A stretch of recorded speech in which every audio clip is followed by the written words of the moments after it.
Los grupos antiterroristas de liberación, también conocidos como local, fueron los cuerpos parapoliciales españoles que lucharon contra la banda terrorista ETA mediante el uso de terrorismo de Estado o guerra sucia. Estos grupos parapoliciales, a pesar de ser un cuerpo financiado por el Estado, actuaron sobre todo en el País Vasco francés por la seguridad que ofrecía esta zona a muchos integrantes de ETA. Sin embargo, local no fueron los primeros grupos parapoliciales que habían luchado contra la banda terrorista ETA. En los últimos años del franquismo e incluso a principios y mediados de la transición, ya habían existido diversos grupos parapoliciales y paramilitares que habían practicado el terrorismo de Estado contra la banda terrorista ETA. Algunos de estos ejemplos son el Batallón Vasco Español, la AAA, los grupos armados españoles y también existieron diversos comandos que también lucharon contra ETA. Sin embargo, estos eran autónomos, es decir, no recibían ninguna ayuda del Estado. Con el aumento de los atentados perpetrados por ETA a mediados de los 80, más licitación de algunos periódicos conservadores como el ABC para hacer la guerra sucia contra esta banda terrorista, crearon el caldo de cultivo perfecto para la creación de Local. Local empezaron sus actividades en octubre de 1983, secuestrando a José Antonio Lázaro Ostegui y José Ignacio Zabalartano, dos integrantes de ETA que se encontraban refugiados en Bayona, País Vasco francés. Ambos terroristas habían huido a Francia debido a que 2 años antes habían participado con su comando en un atraco que había salido mal. Ambos terroristas fueron secuestrados por el GAL y llevados hasta el cuartel de la Guardia Civil en Inchaurrondo, San Sebastián. Allí, el general Galindo, en aquel entonces comandante de la Guardia Civil, dio la orden de trasladar a los presos hasta el Palacio de la Cumbre de San Sebastián para su tortura. En vista del estado en que quedaron ambos jóvenes, el general Galindo, con el conocimiento del gobernador civil, Julen Elgorriaga, y Ángel Vaquero, dio la orden de llevar a ambos presos a Alicante, ejecutarlos con un tiro en la cabeza y enterrarlos en Calviva. Los cadáveres de ambos terroristas fueron descubiertos en el año 1985, pero no serían identificados hasta el año 1995.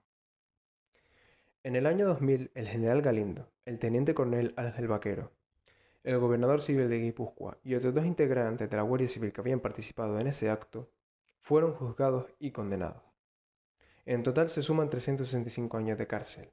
Sin embargo, 5 años después, el general Galindo y el exgobernador civil de Guipúzcoa serían liberados por cuestiones de salud.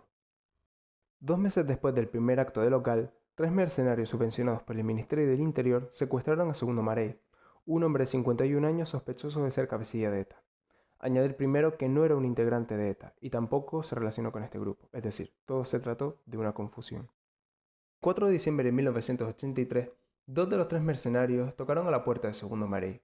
Cuando éste fue a abrirles, se abalanzaron sobre él, lo amordazaron y lo metieron a la fuerza en un coche. Durante el trayecto de Francia a España, Segundo Marey intentó escapar, pero fue en vano.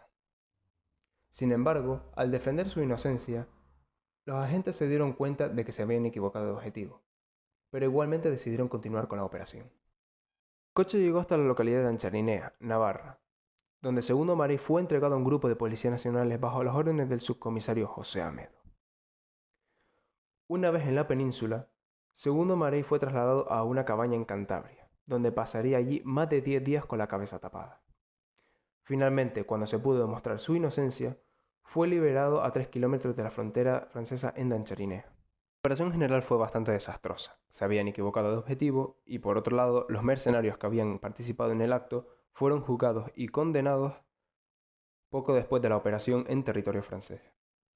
El caso Marey no se investigaría hasta abril de 1987, cuando varios mercenarios del GAL, que estaban siendo juzgados, dijeron ser contratados por el subcomisario Amedo, con dinero del Ministerio del Interior. 8 meses después, es decir, en enero de 1988, las investigaciones del juez Baltasar Garzón confirmaron que el subcomisario Amedo había contratado mercenarios en Portugal con dinero del Estado. A mediados de septiembre de 1991, el subcomisario sería condenado. Sin embargo, esta sentencia no sería suficiente, debido a que había muchos interrogantes detrás. Así que el juez Garzón, en octubre de 1994, reabrió el caso, pero esta vez investigando a altos cargos de la Policía Nacional y del Ministerio del Interior. En julio de 1998, el Tribunal Supremo dictó la siguiente sentencia. José Barrionuevo, exministro del Interior durante el gobierno de Felipe González, condenado a 10 años de prisión. Rafael de Vera, exdirector de Seguridad del Estado, condenado a 10 años de prisión. Julián San Cristóbal, exgobernador civil de Vizcaya, condenado a 10 años de prisión. Ricardo García Damborenea, exsecretario general del PSOE en Vizcaya, condenado a 7 años de cárcel. También se condenó a altos cargos de la Policía Nacional, que fueron los excomisarios José Amedo, Francisco Álvarez Sánchez y Miguel Planchuelo. Estos tres serían condenados a 9 años de cárcel. También se condenaron a 5 policías nacionales, de 2 a 5 años de prisión.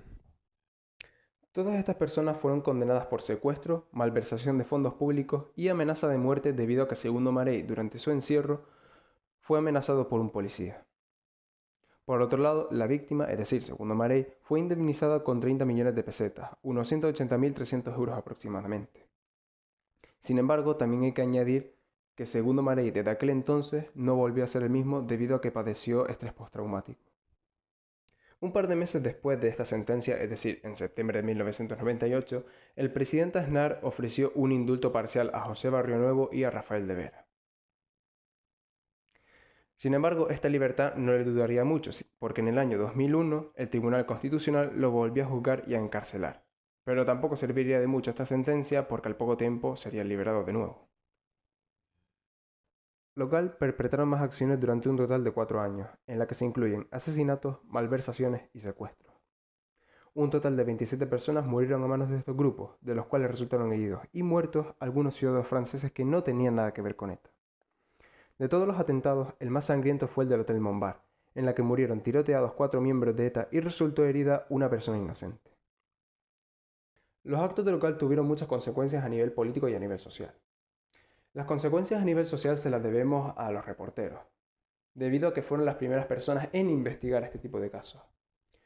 Los periódicos que participaron en esta investigación fueron El Mundo, Diario 16 y Deia, que es un periódico vasco que fue el primero en investigar el GAL. Gracias a las investigaciones realizadas se pudo tomar acciones legales contra el propio gobierno de Felipe González y contra todas aquellas personas que habían formado parte del GAL. Por otro lado, hubo muchas consecuencias políticas tras los actos del Local. La primera consecuencia política fue que Francia terminó con la impunidad que tenían los terroristas de ETA dentro de su territorio. A pesar de que Local lograron destruir el refugio de ETA en Francia, en general su lucha contra la banda terrorista no sirvió de nada debido a que sus actos continuaron e incluso aumentaron. También hay que añadir que esta situación enfrentó bastante al PP y al PSOE, debido a la falta de pruebas, de investigación y además de que había mucha corrupción de por medio. El caso de Local también fue una de las causas de por qué el PP ganó las elecciones generales de 1996. Muchos jueces esperaban que Aznar diera permiso para poder acceder a los archivos del CSIC para continuar la investigación contra Local. Sin embargo, el presidente se negó, debido a que atentaba gravemente contra la seguridad del Estado. Sin embargo, los archivos se pudieron abrir y se pudo clasificar algunos de ellos.